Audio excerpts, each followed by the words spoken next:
तालके फैज़गंज जे शहरनि में हथरादू महांगाई ग़रीब आवाम जी चेल्ह चिबी करे छॾी आहे। महांगाई सबबि ग़रीब पोरिया तबिको सख़्त परेशान आहे, जॾहिं त ज़िले इंतज़ामिया बिल्कुलु ख़ामोश बणियल आहे।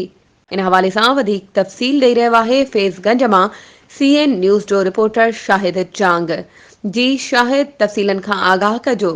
जी बिल्कुल नायला, मां तव्हांखे ॿुधाईंदो हलां। फैज़गंज जे शहरनि भंगू बेण, पक्का चांग, अकरी, उमन, जलालजी, कोटलालू, भंगू बेण में जेका हथदारू महांगाई आहे उन हवाले सां मां तव्हांखे ॿुधाईंदो हलां त महांगाई वधी वई आहे। ग़रीब आवाम जी चेल्ह चिबी करे छॾी आहे महांगाई, पर हितां जी इंतिज़ामिया बिल्कुलु ख़ामोश ऐं तमाशी बणियल आहे।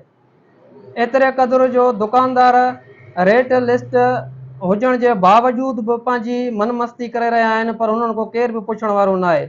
हिकिड़ी शइ तव्हांखे मां वाज़े ॿुधाईंदो हलां। हिकिड़ी शइ खंडरा उहा आहे हिकिड़े दुकानदार वटि 140 रुपया, त ॿिए वटि 150 रुपया, त टे वटि 160 रुपया।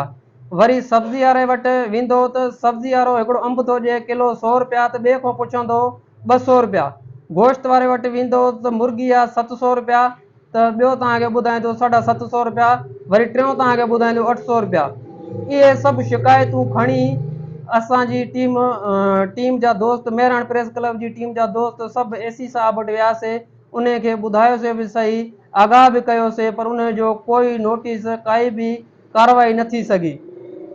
ऐं असां हाणे अपील था कयूं आला सतह ते वज़ीर आला सिंध ऐं पाकिस्तान जो जेको सदर आहे आसिफ अली ज़रदारी खे, त महिरबानी करे इन्हनि ख़िलाफ़ कानूनी कार्रवाई करे ऐं फैज़गंज जी आवाम खे, फैज़गंज जी ग़रीब आवाम खे रिलीफ फराहम कयो वञे।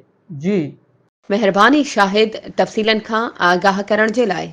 वधीक ख़बरुनि ऐं अपडेट्स जे लाइ असांजे चैनल खे सब्सक्राइब कयो ऐं हा, बेल आइकन खे प्रेस करणु न विसारिजो, त जीअं असांजी हर नई अचण वारी वीडियो तव्हां ताईं पहुचे।